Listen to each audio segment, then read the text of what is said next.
Men kan leben ohne Groschen, ohne dir Geld. Mit gar nicht in die Taschen und frei in die Welt. Ha doch Leben ohne Liebkeit, das kann gar nicht sein.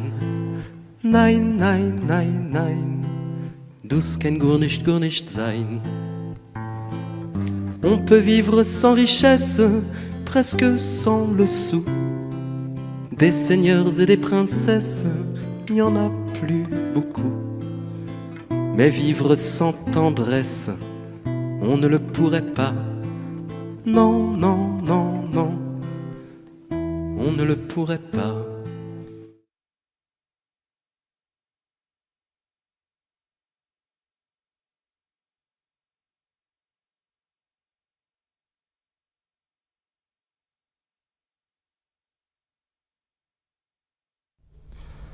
Quand les hommes vivent en société, quand ils vivent en communauté, comme c'est le cas eh bien, à l'école, dans un collège, dans un lycée, dans une caserne, dans un hôpital, dans une prison, dans une entreprise, dans toutes les collectivités humaines, l'homme a une tendance, il a tendance à se chercher des boucs émissaires. Le bouc émissaire, en général, c'est l'autre. C'est celui qui est différent. Quand on cherche des différences, on finit toujours par en trouver. Quel est celui d'entre vous qui n'a jamais, depuis l'école maternelle, participé à un mouvement de groupe qui faisait que dans votre groupe, vous aviez tendance à en mettre un de côté, parce qu'il était un peu plus faible, parce qu'il pleurait facilement, parce qu'il n'était pas beau, parce qu'il était un peu sous-doué, ou parce qu'il était un peu surdoué. Bref, parce qu'il était différent, parce qu'il parlait mal, parce qu'il avait un accent étranger, parce qu'il avait une couleur de peau différente, parce que son physique prêtait à rire, parce qu'il était efféminé. Quel est celui d'entre vous qui un jour n'a pas participé à un mouvement de groupe qui a fait qu'on a mis quelqu'un de côté et puis on l'a un peu martyrisé? Quand on le pousse à l'extrême, avec des moyens industriels, quand une nation le pousse à l'extrême, quand une population le pousse à l'extrême, eh bien on peut arriver à la Shoah.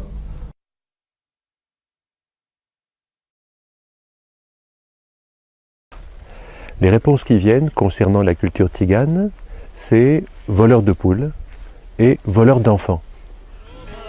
Alors évidemment, la culture tzigane est beaucoup plus complexe et on se rend compte que c'est une culture à ce moment-là de l'enthousiasme. C'est une culture de la confiance dans le don de la vie et c'est une culture dans l'acceptation de la mort. Il y avait à l'époque des communautés tziganes dans tous les pays d'Europe, dans un nombre non déterminé, parce que les tziganes ont une particularité, c'est qu'ils s'adaptent et ils s'intègrent à chaque communauté d'accueil. À l'époque, comme aujourd'hui. Pourquoi elle est mal vue encore aujourd'hui? Peut-être parce qu'elle renvoie dans nos esprits figés au fait que les tziganes misent sur le fait qu'ils restent libres. Et je pense que dans les sociétés occidentales, la liberté est devenue insupportable. La culture juive, elle est marquée par des réflexes communautaristes.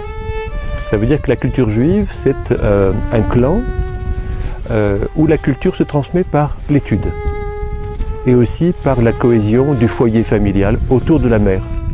La culture juive, à mon avis, elle n'a rien de particulier, sauf qu'il y a une cohésion autour de l'écrit et autour de l'étude. À mon sens, comme les tziganes, il y a autant de cultures juives que de pays d'accueil et d'intégration des juifs. Donc moi je pense que les cultures juives sont le reflet assez fidèle des cultures d'accueil. Ils avaient le souci de servir les idéaux des pays d'accueil. Peut-être qu'ils étaient mal vus parce qu'ils étaient citoyens des pays d'accueil dans l'âme. L'Allemagne a été au contraire un pays où beaucoup de Juifs venus d'Europe orientale ont été accueillis, sont devenus une partie importante de l'élite allemande. La France a été le premier pays qui a donné la citoyenneté aux Juifs au moment de la Révolution française, en 1791. Donc ça a été un peu une première, car jusque-là, les Juifs, dans beaucoup de pays d'Europe, étaient une minorité à part. L'antisémitisme, il a toujours existé. Pratiquement dans tous les pays chrétiens, il y a toujours eu un relent d'antisémitisme. Les Juifs, c'était ceux qui avaient tué Jésus, et cette tradition ancienne, combattue naturellement par ceux qui, plus justement, disaient « mais pas du tout, Jésus était lui-même un Juif ». Bon. Donc il n'y avait pas de raison d'opposer le christianisme et le judaïsme, mais l'antisémitisme a existé. Il a existé en Allemagne, mais il n'y était pas répandu. L'un des initiateurs du racisme, le français Gobineau, se fondait sur l'anatomie comparée du cerveau pour affirmer que celui du Huron ne pouvait contenir un esprit d'Européen.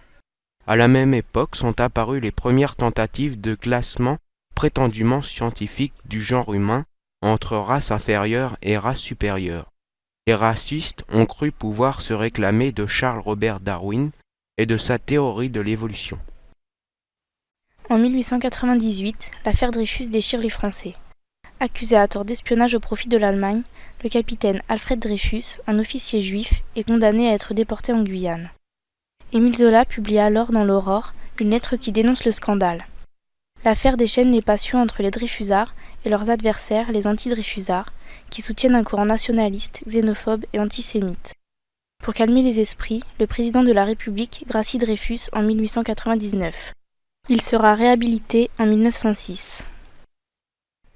Après la Première Guerre mondiale, de violents pogroms se déchaînent en Pologne, où un antisémitisme virulent persiste tout dans l'opinion publique que dans une grande partie de la classe politique. En Russie soviétique et en Roumanie, les exactions anti-juives se propagent, poussant de nombreux juifs à émigrer à l'ouest, en Allemagne ou en France. Il y avait plusieurs types, disons, de chants concernant le nazisme.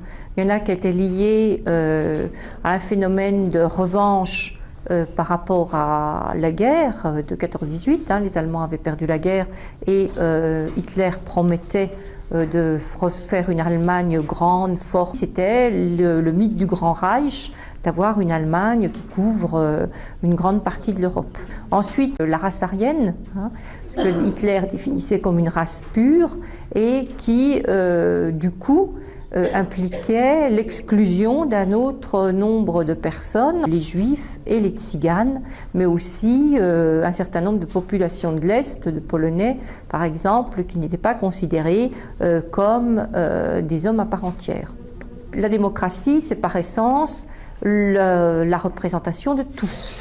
Donc tous, c'était y compris des groupes qui peuvent être des groupes d'opposition. Ils se sont saisis de la démocratie pour arriver au pouvoir, puisqu'il ne faut pas oublier qu'Hitler est arrivé au pouvoir par le système électif. Après, une fois qu'ils ont été élus, ils ont réduit cette démocratie à néant. Hitler a pris le pouvoir et a commencé à exclure les opposants, les arrêter, tout particulièrement les opposants communistes dans un premier temps.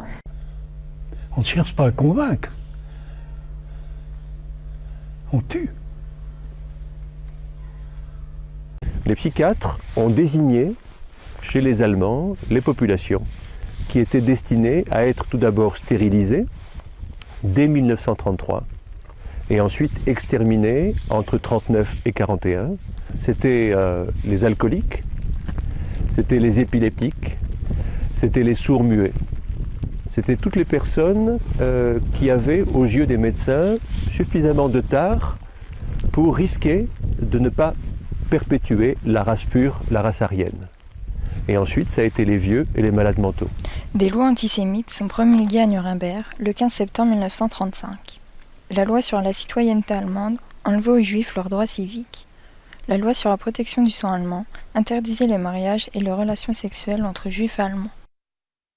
La nuit des cristal, le 9 novembre 1938, on a commencé à rafler à Berlin les magasins juifs et à taper sur les juifs un peu partout dans le pays.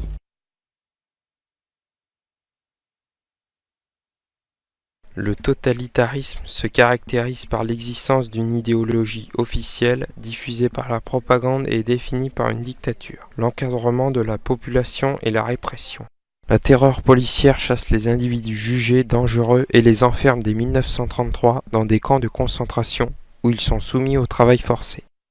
Ils ont été conçus au départ pour d'abord se débarrasser des ennemis politiques, se débarrasser aussi de quelques juifs, mater ou réprimer toutes sortes d'oppositions, interner même les marginaux, ceux qui ne faisaient pas bien dans le tableau de la race des seigneurs, les mendiants, tous ces gens-là qui sont en dehors de la société vont être aussi internés.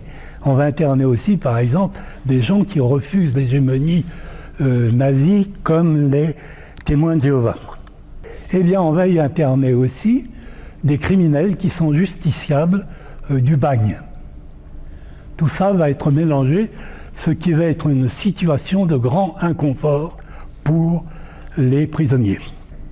Vont s'ajouter des résistants de tous les pays occupés. Le système totalitaire, il était fondé sur la répartition des tâches. Et ça se passe souvent dans les administrations. Chacun avait un morceau, un segment de tâche à effectuer de l'arrestation à la mise à mort. Ce qui fait qu'une fois qu'on a jugé ces gens-là, aucun ne s'est senti coupable.